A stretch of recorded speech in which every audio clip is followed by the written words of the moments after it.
The large family hall was full of smiles, music, and happy voices. Friends and relatives filled every chair. Bright lights covered the room, and a big banner on the wall read, "Welcome home, our hero." Everyone looked at Emily, who stood proudly beside her father. She smiled as people clapped for her. Her mother, Linda, lifted a glass into the air. "I want everyone to know," Linda said with tears in her eyes, "my youngest daughter saved her father's life. Emily is our family's hero." The room exploded with applause. Emily smiled even wider and accepted every kind word without saying much. But near the back of the room stood Sarah, holding a small gift box. She stayed quiet. No one asked her to come to the front. No one thanked her. She simply watched. Her face looked calm, but her body was still weak. Under her long sleeve was a small scar that nobody could see. Sarah lowered her eyes and forced a small smile. Only she knew the truth. Only she knew that Emily had never donated a kidney. Months earlier, when doctors said their father would die without a transplant, Sarah had made a choice that changed her life forever. She signed the papers in secret and gave one of her kidneys to save him. She never wanted praise. She never wanted attention. She only wanted her father to live. So why was everyone calling Emily the hero? Sarah quietly turned toward the exit, hoping the painful evening would end soon. Just as she reached the door, she heard someone behind her say, "Excuse me, I need to speak with the family." She slowly turned around. A man in a dark suit stood at the entrance with a thick envelope in his hand. The smile on his face was gone, and within the next few minutes, the celebration was about to change forever. The room became quiet as every eye turned toward the man at the door. He looked around for a moment before speaking. "I'm sorry," he said politely. "I may have come at the wrong time." Linda walked over with a confused smile. "This is a family celebration. Can we help you?" The man nodded. "I was looking for Sarah." Before anyone could answer, Sarah stepped forward. "I'm Sarah," she said softly. The man smiled with relief. "Good. I have something important for you, but it can wait until another day." He handed her the sealed envelope and quietly left. The music started again, but the happy feeling in the room had changed. Linda looked at the envelope and frowned. "What is that?" she asked. Sarah shook her head. "I don't know." Emily quickly laughed. "Maybe it's just another hospital bill." Several people laughed with her, and the conversation moved on. Sarah slipped the envelope into her bag without opening it. She did not want more attention. As she watched her family celebrate Emily again, old memories slowly returned. Almost 1 year earlier, life had looked very different. Her father had suddenly become very sick. At first, everyone believed it was a small health problem. But after many medical tests, the doctors shared terrible news. His kidneys were failing. Without a transplant, he might not survive. The whole family was shocked. Linda cried every night.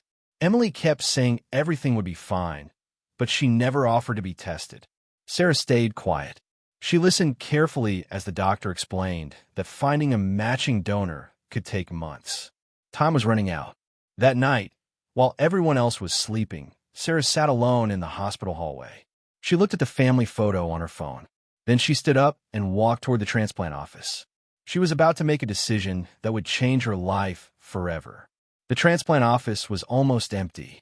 A nurse looked up and smiled gently. "Can I help you?" she asked. Sarah took a deep breath.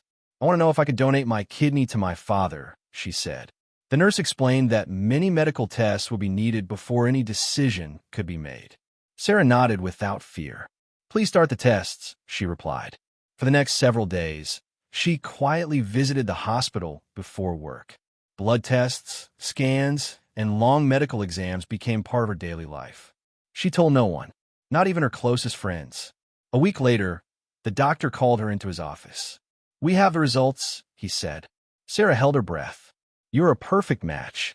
For a moment, she closed her eyes. She had hoped for this answer, but hearing it made everything feel real. The doctor also explained the risks. Recovery would be painful, and life would be different for a while. Sarah listened carefully. Then she smiled. "If my father gets another chance to live, that's enough for me." The doctor respected her decision. The surgery was planned for the following week. When the day arrived, Sarah quietly left home before sunrise. She simply told her mother she had an early work meeting. No one questioned her. Hours later, she was lying in a hospital bed, preparing for one of the biggest moments of her life. The operation was successful. Her father's body accepted the kidney well. The doctors called it a miracle. Sarah woke up feeling weak, but the first thing she asked was, "Is my dad okay?" The doctor smiled. "He is stable.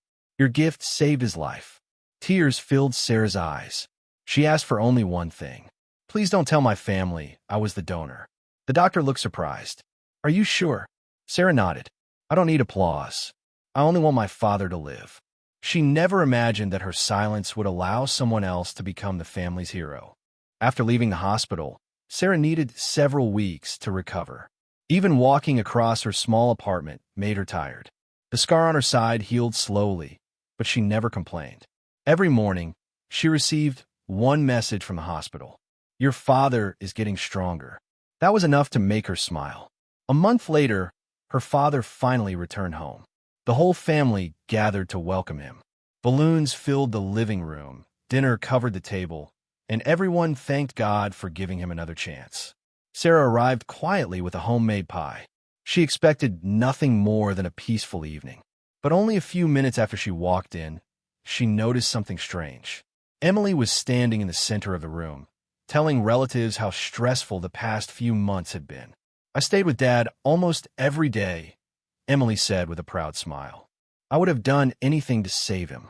Their relatives praised her kindness. Linda listened with shining eyes. Then she hugged Emily tightly. "I don't know what we would have done without you," she said. Sarah looked down at her plate. She wanted to speak. She wanted to tell the truth. But she remembered the promise she had made. Silence felt easier than starting a family fight. As the weeks passed, the story changed little by little.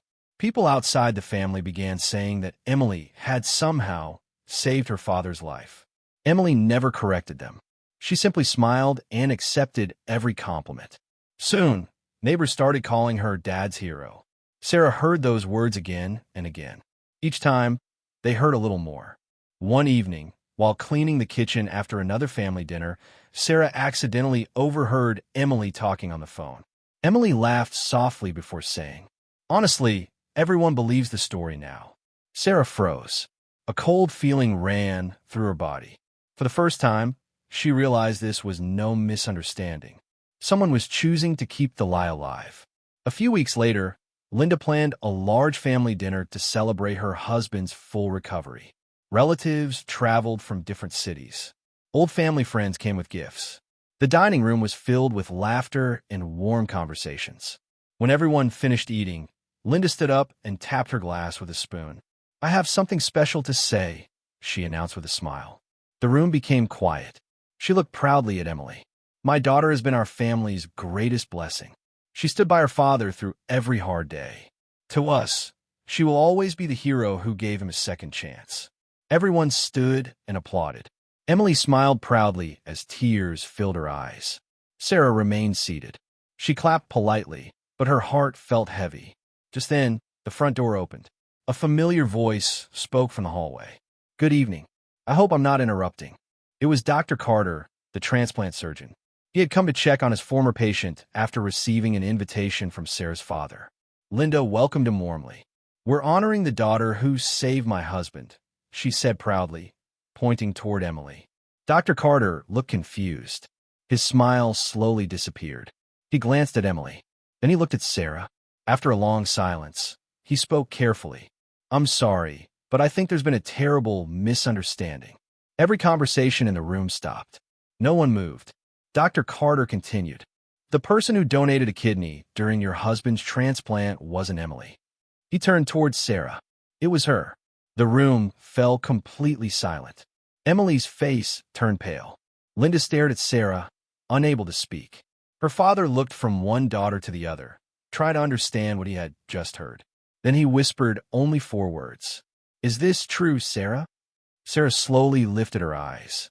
After keeping the secret for so long, she was finally ready to answer. Sarah looked around the silent room. Every face was waiting for her answer. She took a slow breath and nodded. "Yes," she said softly. "I donated my kidney." No one spoke. The only sound in the room was the ticking of the old wall clock. Her father slowly stood up from his chair. His eyes filled with tears. You saved my life, he asked. Sarah gave a small smile. I only wanted you to have another chance. Linda's hands began to shake. She looked at Emily. Did you know the truth? She whispered. Emily lowered her head. She could no longer hide behind her smile. I never told anyone I was the donor, she said quietly. People just believed it, and I didn't stop them. The room filled with disappointment. Several relatives quietly walked away from Emily. No one shouted. No one argued. The truth had already spoken louder than any angry words. Linda turned back to Sarah with tears running down her face. I'm so sorry, she cried. I praised the wrong person while ignoring the daughter who made the greatest sacrifice. Sarah gently shook her head. It's too late to change the past, she replied calmly. A few months later, Sarah accepted a better job in another city. She built a peaceful life, made new friends, and finally found the respect she had never received at home. Her father visited often, grateful for every extra day he had because of her gift. Linda tried many times to earn Sarah's forgiveness. Emily lost the trust she had once enjoyed. People no longer remembered her as the family's hero. They remembered the quiet daughter who gave part of herself without asking for anything in return. Sarah never needed revenge. The truth became her victory. And sometimes, the strongest revenge is simply letting the truth arrive when no one expects it.